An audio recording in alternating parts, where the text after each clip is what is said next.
Guys, nandito kami ngayon sa Algobayba. Ayan guys, yan yung lawak ng bus station. Oh. Yan ang lawak ng bus. At saka ito yung parkingan ng taxi.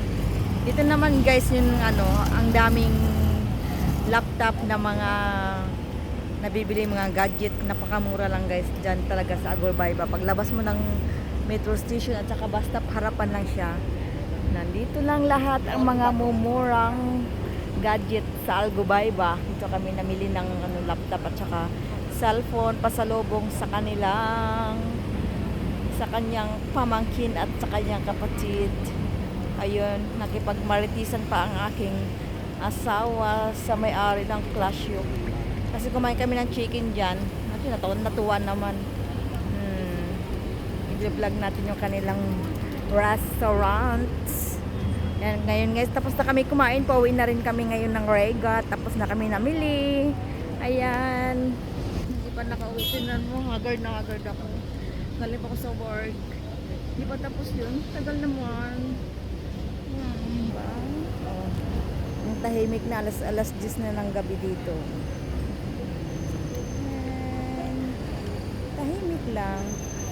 Tambay-tambay, hindi na masyado mainit. Diyan, dumating na. Parating na. Hindi na magkaunggaga sa kanyang dala. Ang daming dala. Mga vlogger. Ano? Inaabangan na lang ng mga restaurant yung mga vlogger. Huwag pumapasok sa restaurant nila. Bakit? Eh, siyempre na-promote yung restaurant nila tapos hindi sila nagbabayad.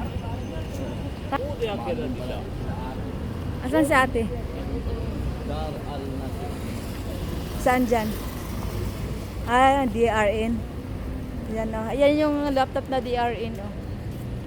Yung si Kabayan laging sinisigaw yung mga niyang promo na laptop. Promo laptop, 99 dirham lang guys. May kasama ng mga ting oink. Ganun. 99 dirham. Sana ba yun? Walang daanan na to dyan, mahal? Wala. Ayun na yung bus stop. Kasi doon yung metro station, oh. Sa gilid ang metro. Ito dadaan sa likod. Back door. Mahal, mag-11 na. Magsasarado na yung metro. Layo pa ba? Shortcut. Magmi-metro pa kami pauwi ng Rega. Kailangan namin mabilis. Kailangan namin mahabol ang metro. Peninsula Hotel pala to. Ayan, harapan lang siya ng bus stop.